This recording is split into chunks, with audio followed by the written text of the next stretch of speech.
Game Freak really decided to spice things up with the 7th generation of Pokemon by adding one of my favorite additions to the game, regional variants. I mean, who doesn't love a fresh twist on a classic Pokemon? Take Vulpix as an example, the OG Firefox. But guess what? In the Alolan region, it flips the script and becomes a mono ice type beast instead. That's right, it's traded its fire for the ice type, but the real question is, how does this icy makeover actually affect Vulpix's game? Fast forward to 2018 and Pokemon Let's Go drops, and it's the first chance to get our mitts on this regional variant on the Nintendo Switch itself. And this had me thinking, why not put myself through the ringer and just take on Pokemon Let's Go Eevee using only an Alolan Vulpix? Trust me, after the Articuno only run, I'm not exactly brimming with confidence here.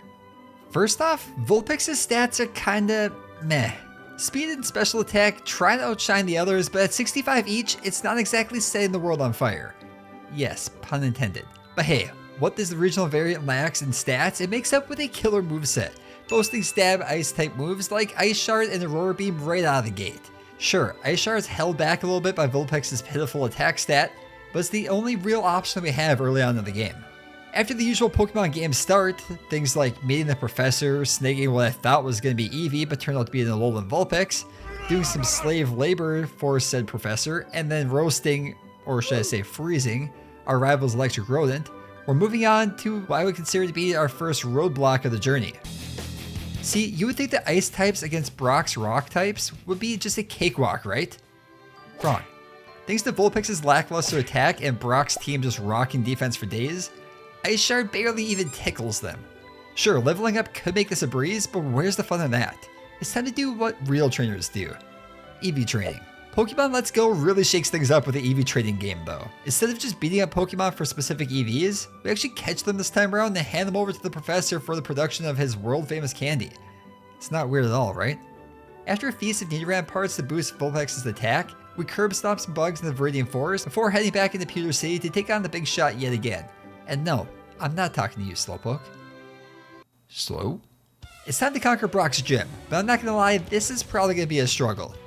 Sure, Geodude's a pushover and goes down easily, but Onix, armed with Rock Throw, turns up the heat. Wait, was that a crit hit? Okay, maybe we're gonna be just fine. Vulpix pulls through thanks to the chitin armor we acquired in our trek through the Viridian Forest. So one priority Ice Shard later, and we bag the first gym badge of the challenge. Piece of cake.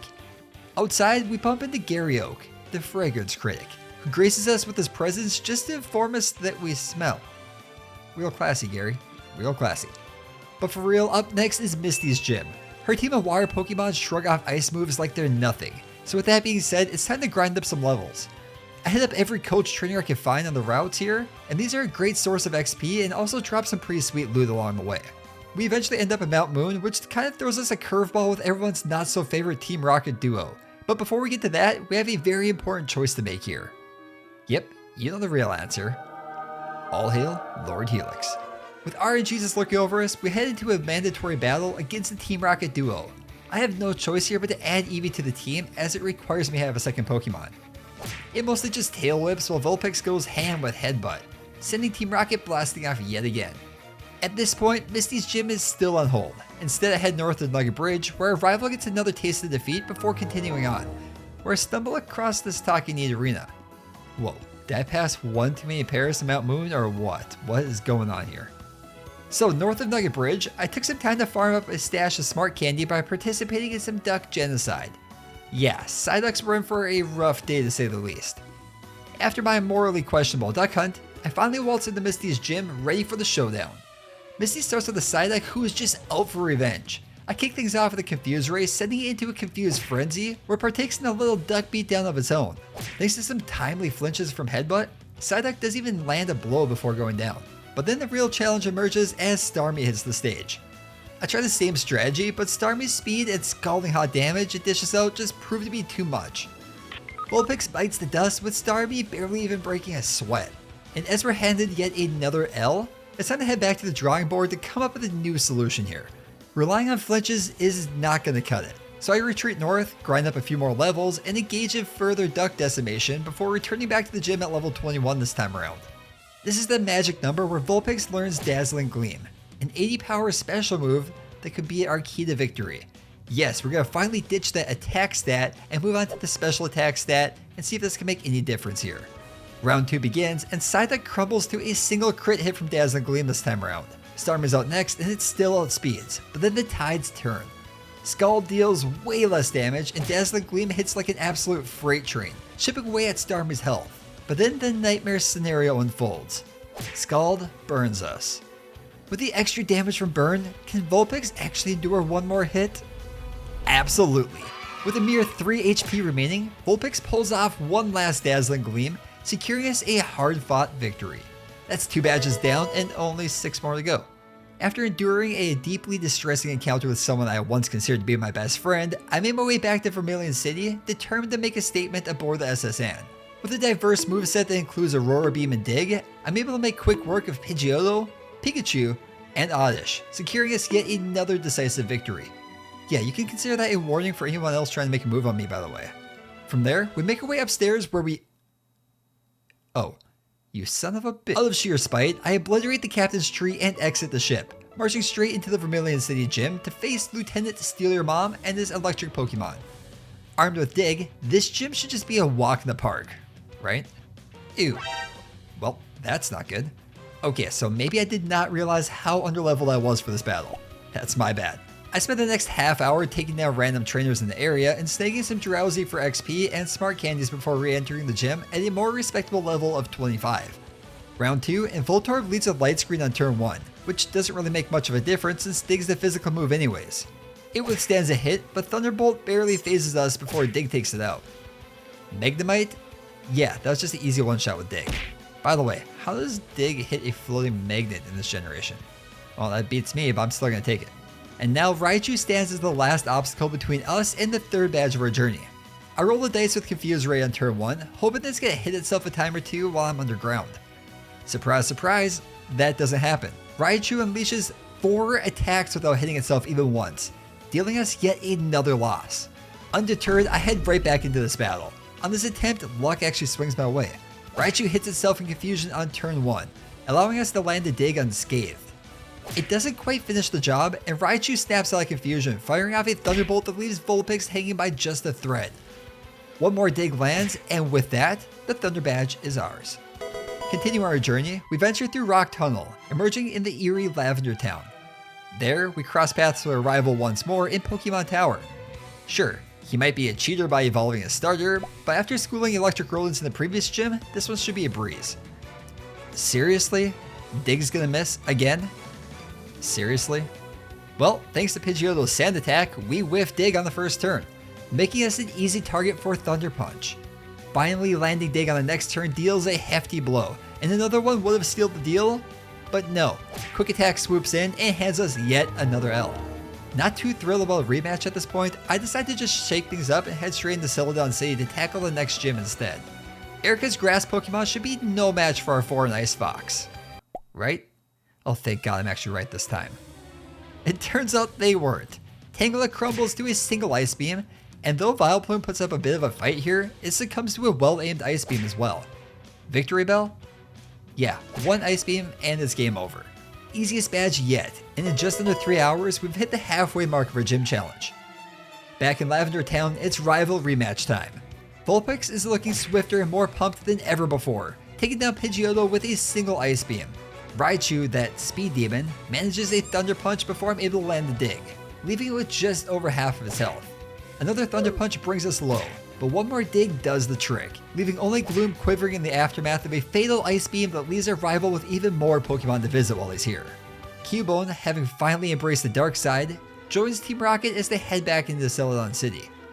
After relieving some poor guy of his Pokecoins to feed my gambling habit, I stumbled upon a secret switch, which reveals an underground hideout. Who would have guessed? Eevee embarks on a covert mission to snag a lift key, leading to a showdown with the menacing duo themselves, Jesse and James. Surprisingly, these two proved to be a little bit tougher than I expected. Despite taking out Weezing, Arbok's Poison Jab hits hard. 2 failed attempts later, and I resort to a different tactic. Breaking out the rare candies, I boost Vulpix's level to 33 before giving another shot.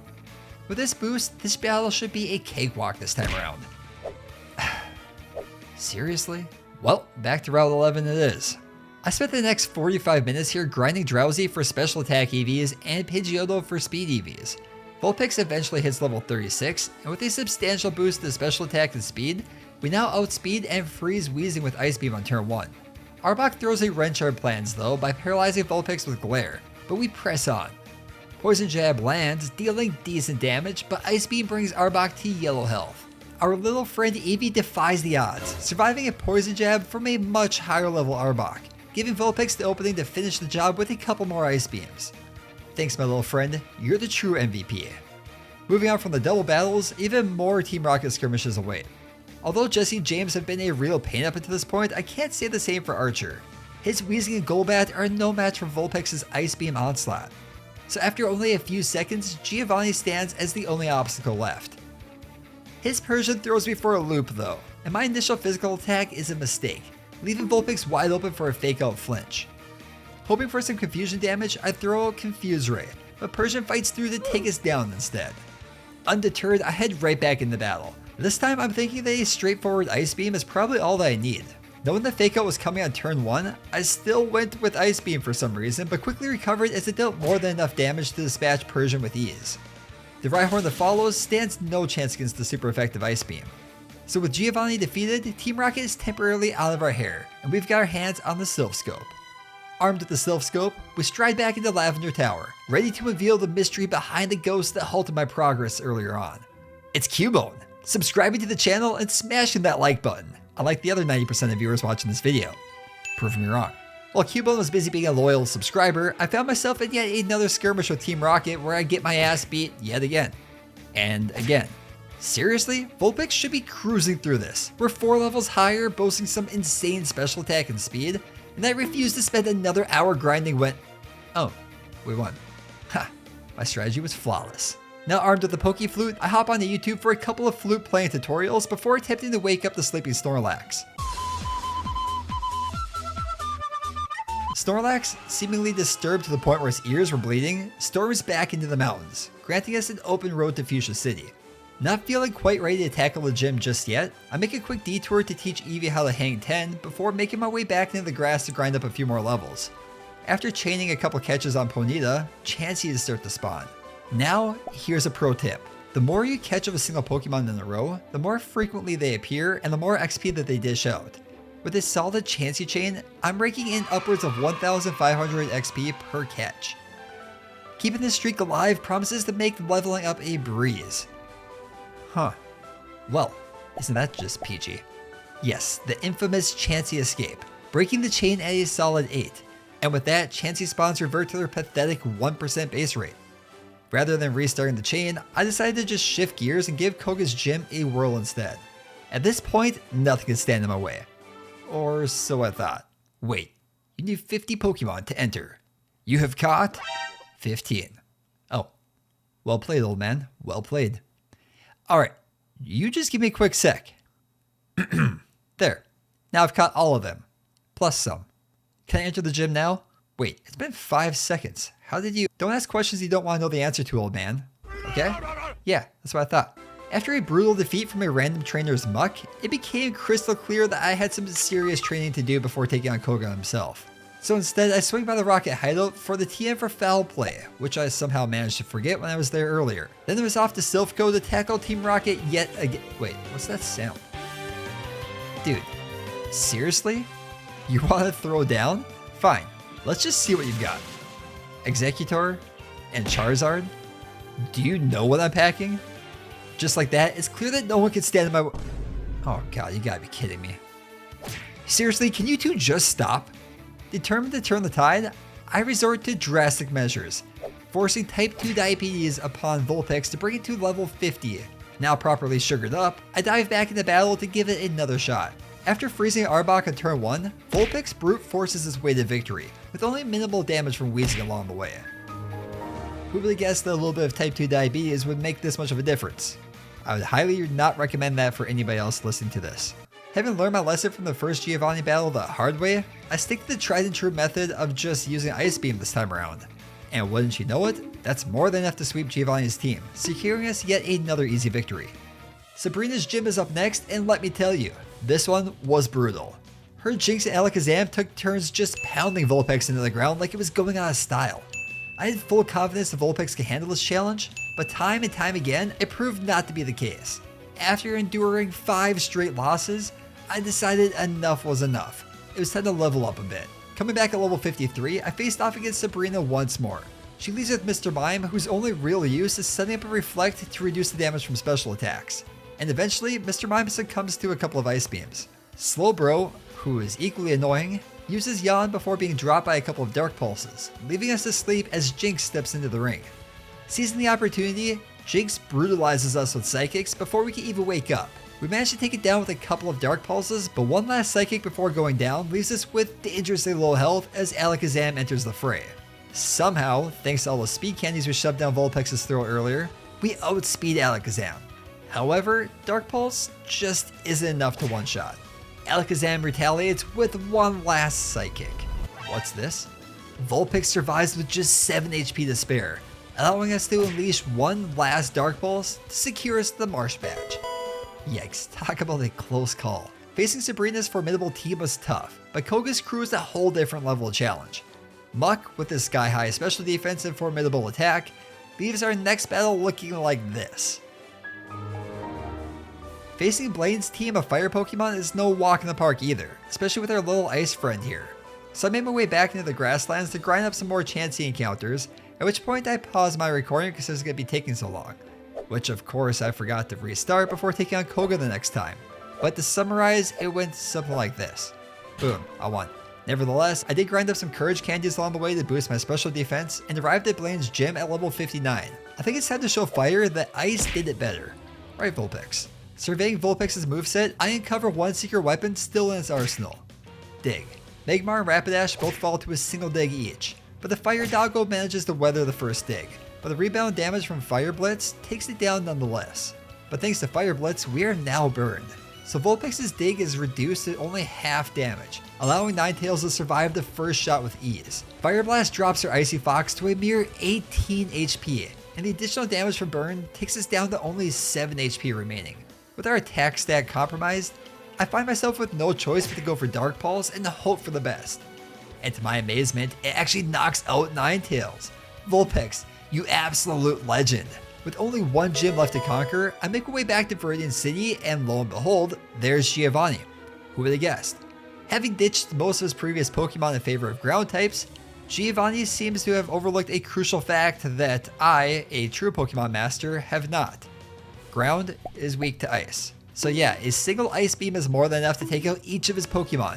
One by one they fall, earning us the easiest badge yet. With 8 badges in our hands, it's time to head into the final leg of the journey. Oh, and speaking of one-hit KOs, let's talk about our upcoming rival fight.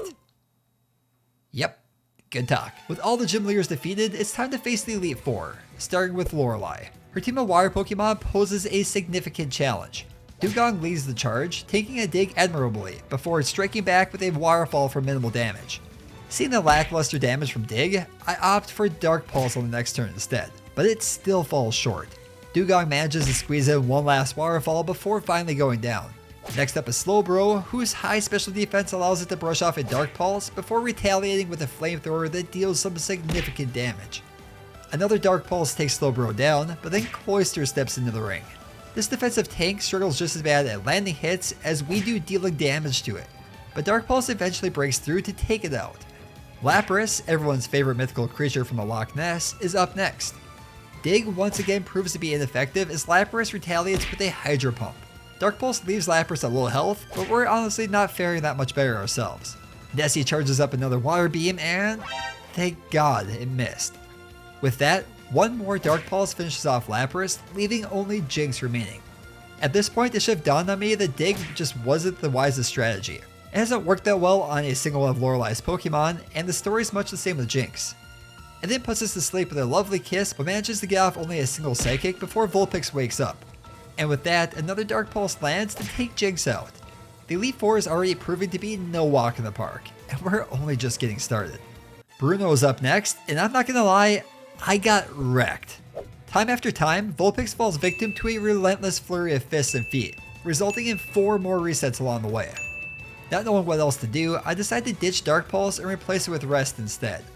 I throw whatever rare candies I have left at our Icy friend until it reaches level 67 and then head back into battle. With the extra levels, Onyx crumbles to a single Ice Beam, but Poliwrath withstands his Dazzling Gleam before retaliating with a superpower, which deals some massive damage. One more Dazzling Gleam knocks it out, but then out comes Bruno's ace, Machamp. Vulpix is able to outspeed and lands a Dazzling Gleam, but it falls short of a one-shot. Machamp then retaliates with superpower and miraculously, Vulpix holds on. On the following turn, another Dazzling Gleam knocks out the Machamp, but we're not in the clear yet. With no other clear options, I opt for a rest as Hitmonlee comes out.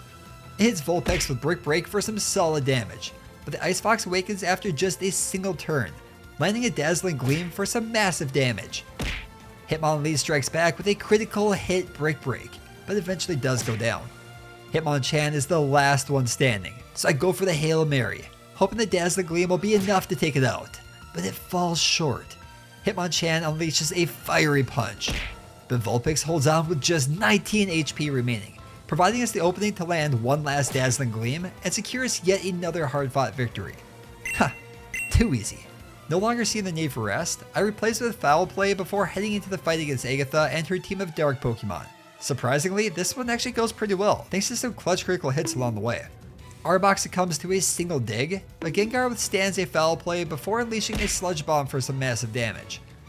One more Foul Play takes it out, but Weezing is next, and it too survives the first shot to return the favor with Sludge Bomb, but one more Ice Beam takes it out. Then out comes yet another Gengar, like really Game Freak, you couldn't think of any other Pokemon to give her?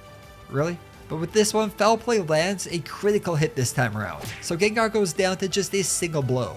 Golbat is now all that remains, but thanks to his weakness to the Frozen Tundra, Ice Beam takes it out with a single shot, securing us the easiest victory of the Elite Four yet. Speaking of easy victories, Lance and his team of so-called Dragon Pokemon are now the last obstacle. Thankfully, Dragons have a glaring weakness to Ice. Unfortunately for me, Lance turns out to be a huge liar, as he has a grand total of just one Dragon on his team. Seadra takes the stage first, surviving a Dazzling Gleam before tipping a feeble Hydro Pump that deals only minimal damage. One more Dazzling Gleam is enough to take it out. Next up is Gyarados. Despite its dragon-like appearance, Gyarados is in fact a water flying type, which means it only takes neutral damage from Ice Beam.